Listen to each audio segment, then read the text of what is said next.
Hello everybody, this is Andrew, also known as Nature Man. In today's video, we are going to be pruning my Monstera adansonii. A common name for this plant is the Swiss cheese plant because I don't think I need to explain it. It looks like Swiss cheese, but this is my Monstera adansonii hanging basket.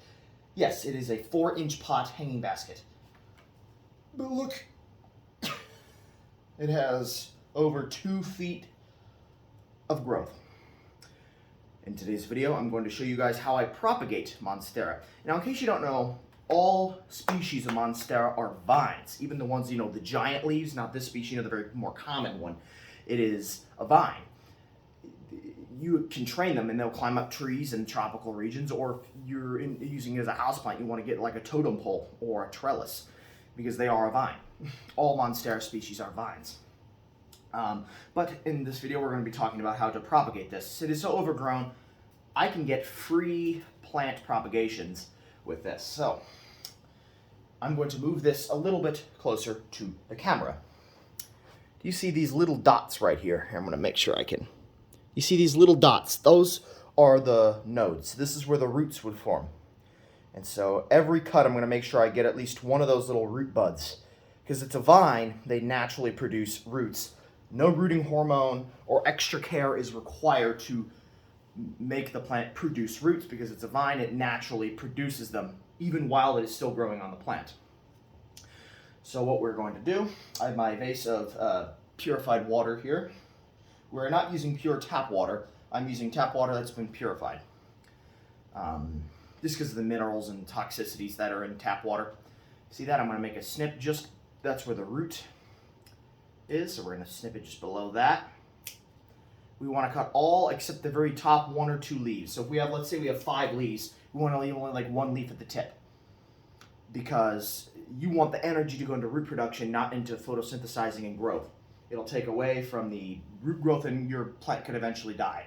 Because again, it is not in soil, so it can't get nutrients from the soil. So eventually it'll use up all its energy just for growth, which is why you want to cut off all the leaves. And then you want root node, boom, into the water.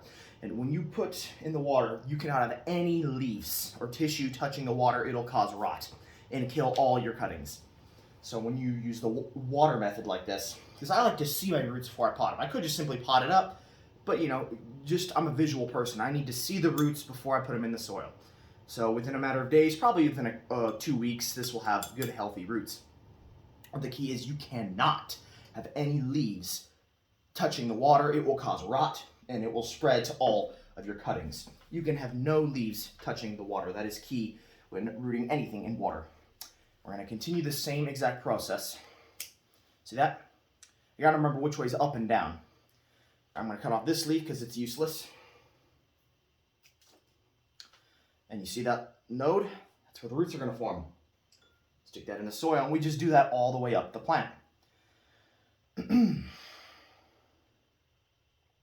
Let's start right there.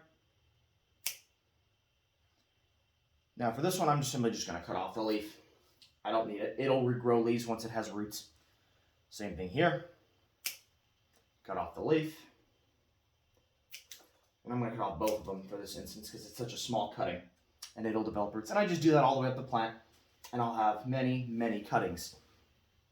I may do an update video on this once they form roots.